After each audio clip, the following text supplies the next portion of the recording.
آپ کو پہلی دفعہ 1921 میں تحریک خلافت کے سلسلے میں 3 سال کی سخت سزا دی گئی۔ دوسری مرتبہ 1 سال تک بورسٹل جیل لاہور میں رکھے گئے۔ تحریک آزادی ہندوستان میں کلکتہ سے گرفتار کر کے 6 ماہ کی قید کی سخت سزا دی گئی اور وہاں جمعہ پڑھایا۔ سر سکندر حیات کی وزارت نے آپ کو گرفتار کر کے سازش یہ تھی کہ آپ کو ان مقدمات کے نتیجے میں سزائے موت دلوائی جائے۔ اس قید کا زمانہ بڑا ہی مختصر تھا۔ شاہ جی کو باہر سے کسی کو ملنے کی اجازت نہیں تھی۔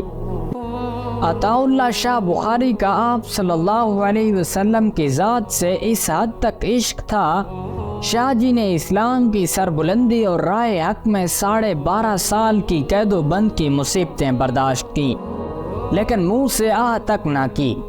آپ نے پوری زندگی اسلام کی سربلندی اور ملک کے استخلاص میں گزار دی۔ اس آزمائش کے دور میں ان پر بے پناہ مظالم اور مصائب توڑے گئے۔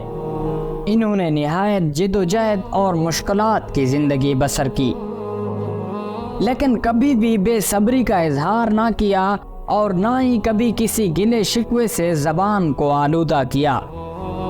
آپ کو پہلی دفعہ 1921 میں تحریک خلافت کے سلسلے میں 3 سال کی سخت سزا دی گئی۔ دوسری مرتبہ رسوائے عالم گستاخ رسول آریہ سماجی مصنف و ناشر راج پال کے قتل کے سلسلے میں 6 جولائی 1927 میں گرفتار کیے گئے۔ 1 سال تک بورسٹل جیل لاہور میں رکھے گئے، بالآخر رہا ہوئے۔ تیسری مرتبہ 30 اگست 1930 میں بسلسلہ تحریک آزادی ہندوستان میں کلکتہ سے گرفتار کر کے 6 ماہ کی قید کی سخت سزا دی گئی۔ چوتھی مرتبہ آپ کو تحریک آزادی کشمیر کے سلسلے میں گرفتار کیا گیا اور 2 سال کی سخت سزا دی گئی۔ 1935 میں آپ نے قادیان میں جمعہ پڑھانے کا اعلان کیا۔ برٹش حکومت نے دفعہ 144 لگا کر شاہ جی کو قادیان میں داخل ہونے سے روک دیا۔ شاہ جی انگریزی سرکار کے اس حکم کی دھجیاں اڑاتے ہوئے قادیان میں داخل ہوئے اور وہاں جمعہ پڑھایا۔ حکومت نے آپ کو 3 ماہ قید کی سخت سزا اور 1000 روپیہ جرمانہ کی سزا دی۔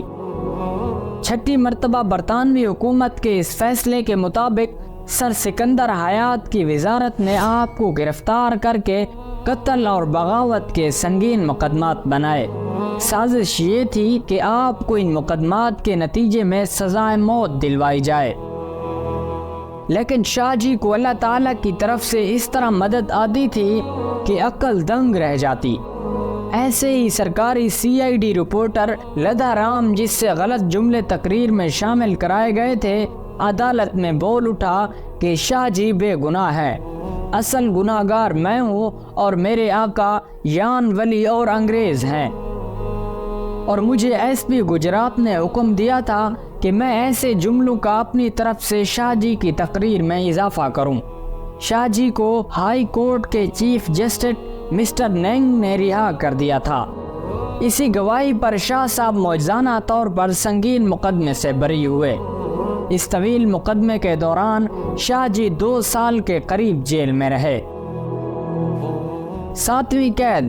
شاہ جی نے پاکستان بننے کے بعد تحریک تحفظ ختم نبوت کے دوران سن 1964 میں سکھر میں جیل کاٹی۔ اگرچہ اس قید کا زمانہ بڑا ہی مختصر تھا، 1.25 سال کے قریب جیل میں رہے اور رہا کر دیے گئے، تاہم جتنی جسمانی اور ذہنی تکلیف اور اذیت شاہ جی کو اس قید میں پہنچائی گئی، اس کی مثال پہلے نہیں گزری تھی۔ شاہ جی کو باہر سے کسی کو ملنے کی اجازت نہیں تھی۔ ذہنی صدمہ اور جسمانی اذیت سے صحت کا ڈھانچہ ہل گیا تھا۔ اس تکلیف سے بالآخر دوسری تکالیف پیدا ہوئی اور شاہ صاحب بزرگ ہو گئے۔